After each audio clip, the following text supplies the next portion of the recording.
Hey, welcome back to the show. All across the college football landscape, teams have their big traditions that they like to do in pregame to get them amped up for the big game. Tennessee runs out of the tee in Knoxville, which is really neat there at Neyland Stadium.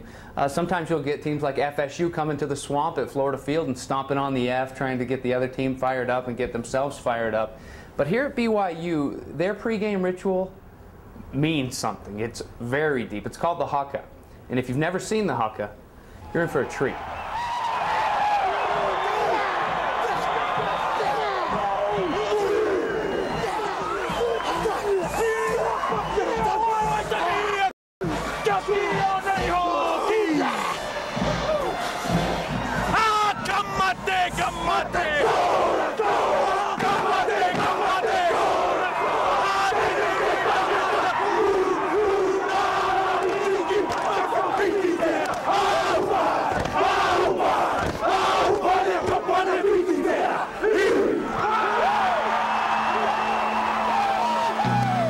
The Haka anciently is a war dance that is done by tribes before they are to go to battle to psych them up and to personally defeat their opponent before the battle even comes.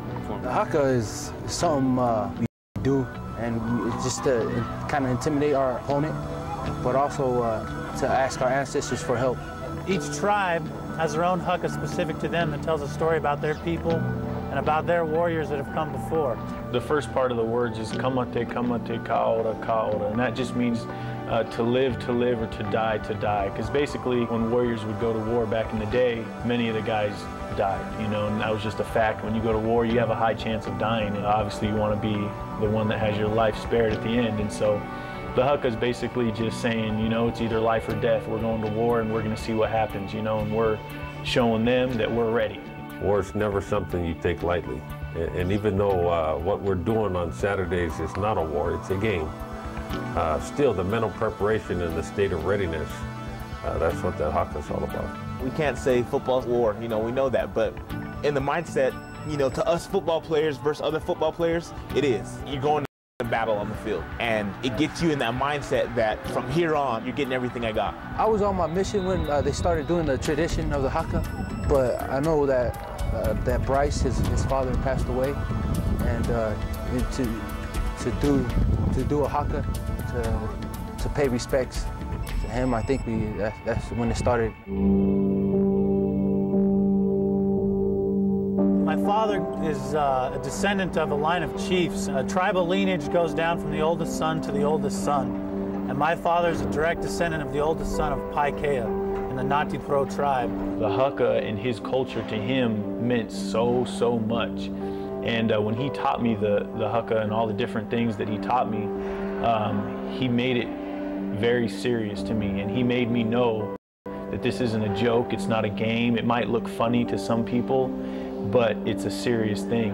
My brother and I, with some fellow friends of ours that my dad taught the Haka, some people that looked at him as a father figure in our community, joined in with my brother and I and other Maori friends of my father, and we honored him by doing the Haka at his grave. When I got here, our coach asked us in a team meeting one day, he just said, I want you guys to come up here and tell me what we need to do to win football games. And personally, I felt that our team wasn't ready to play all the time, and we came out flat in some games. And so I thought to myself, I'd just come back from my dad's funeral where I did the Haka at his gravesite, and I told him about it, and I said, I know that if we do that at our games, it'll get us ready to play. And he simply extended the invitation if we would like him to lead us in a Haka for the game, he'd be glad to, and I accepted that invitation. Coach Mendenhall made the call and said that we were going to do it at our next game. And so last year we did it our first game, and we've done it ever since. When that Haka was done for the first time, it made headlines, not only in the U.S., but also to New Zealand. My brother was featured in the Auckland Tribune, one of the largest newspapers in Auckland. And when that came out, our cousins didn't even know it was going to happen. And the phones came off the hook because it was so important for them to see their culture alive and well in us here in America, and also to make people aware of our culture and the things that we believe and the things that we do. And as we mentioned about families, that's how Polynesia is. We like to share our culture. We like people to know what it is we believe and we stand for. And those things are just important to us, and we love to share.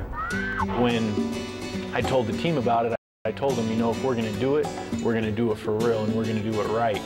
And there's not going to be guys in the background messing around and thinking it's funny. And so I told him that, and I think everybody respected it. And so now, after I've taught everybody it and we do it, I think people really realize that it's a for real thing, and it's as if we're going to literally war, you know, with this other team. And so I'm glad that the team respected it enough and likes it enough to make it feel that important and take it that seriously. To me, you know, I feel that it's representing our culture. So when Vice Haka came and told us about it, and he was explaining, you know, that these tribes, before they go to war, that's all you hear, you know, off in the distance is them doing this chant. And he telling us, you know, they're sitting there doing this dance, preparing to go into war. It means something. You know, it's almost like an honor that they let us do it. So, you know, it's just an awesome thing. It means a lot to me, of course. It's very important to us and very sacred. It's a very sacred dance and something that we do to help ourselves emotionally, spiritually, physically, mentally, and in every aspect of what we go through in the game. To be able to see them out here doing the Haka, I know that my dad would be down there and he'd just be all into it too. So it's just exciting to see them out there because I know that my dad would just be up here gritting his teeth, ready to go, just like we all get when we're watching them do the Haka for the first time. It just really gets the crowd into it, it gets the players into it, and you know, you're just ready to go out there and win. It lights a fire inside of me to see my brother teach those people. My dad did at growing up, he did the Haka before all of his rugby matches, and it's something that we'd always talked about. In the last game of my senior year against our rivals, we did that Haka. And I never thought we would do it again or that I would see it done at a football stadium that my brother and I played in. And then to see that happen was amazing. I had so much excitement in when that happened, I wanted to do the Haka. My dad, I know he was looking on, leading the Haka up where he is right now.